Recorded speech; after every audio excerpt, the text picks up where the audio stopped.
Perhaps the hardest thing to deal with when it comes to creating anything is stress. Stress can kill the flow of any creative idea that even the most famous and popular can fall victim to.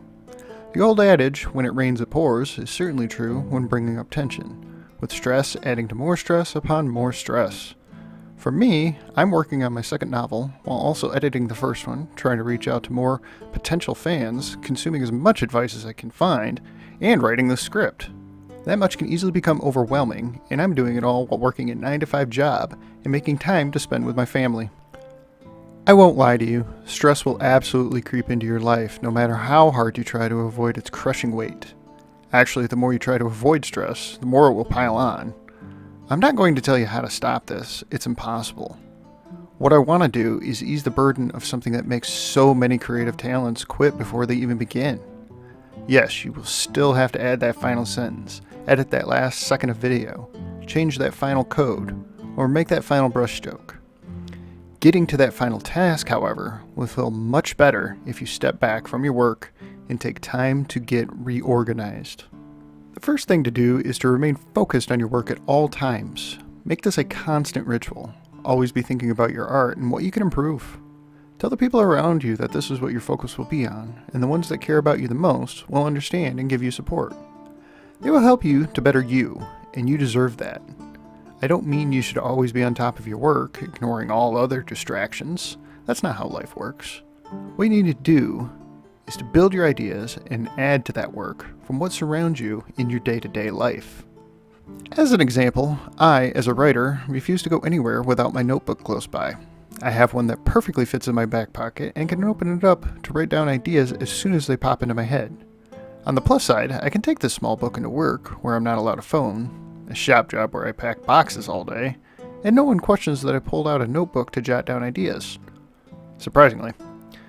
Perhaps a phone would work better for you. There are plenty of voice recording devices or note-taking apps that can be downloaded from Google Play or Apple's App Store. Whatever method you choose, make sure to note down your ideas. You will forget them. I have experienced this on one too many occasions. The second thing is dealing with the buildup of tasks. I mentioned earlier all the things I have to do to make a living, create my art, and continue getting love from my family, although I'm sure they understand. A good idea to help manage all of this is to write down what needs to be done in a step-by-step guide you create for yourself. I know a few people that like to use spreadsheet apps, but I like an old-school technique. Simple pen and paper list works for me. Again, don't worry about what you use as long as you know what needs to get done.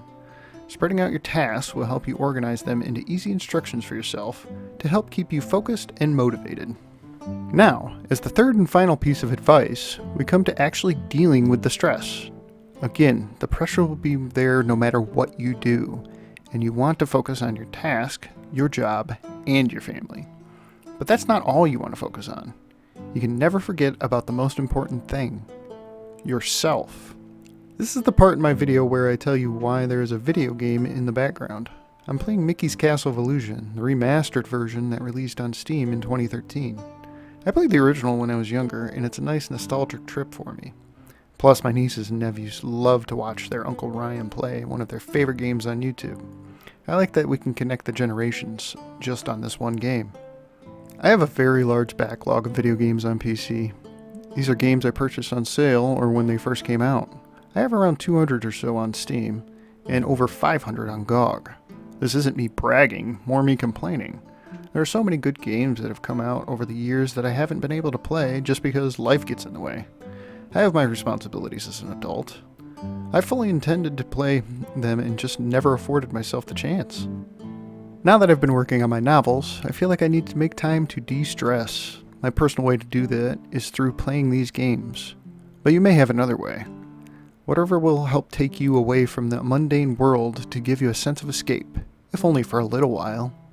Yes, even Dark Souls, a notoriously hard game, has done that for me, because all games can bring about a sense of clarity to not only my tasks, but my entire life. I need to be playing these games to de-stress, and my goal is to try and finish them all. This, dear viewer, brings me to my ultimate point. Perhaps video games are not for you. Maybe you like coloring, or reading, or watching movies, gardening, going for a walk or a run in the woods. Doesn't matter what you enjoy doing. The point is you need to take time to enjoy life. Give yourself a time limit if you need to. we all need to get away once in a while to breathe happy and healthy.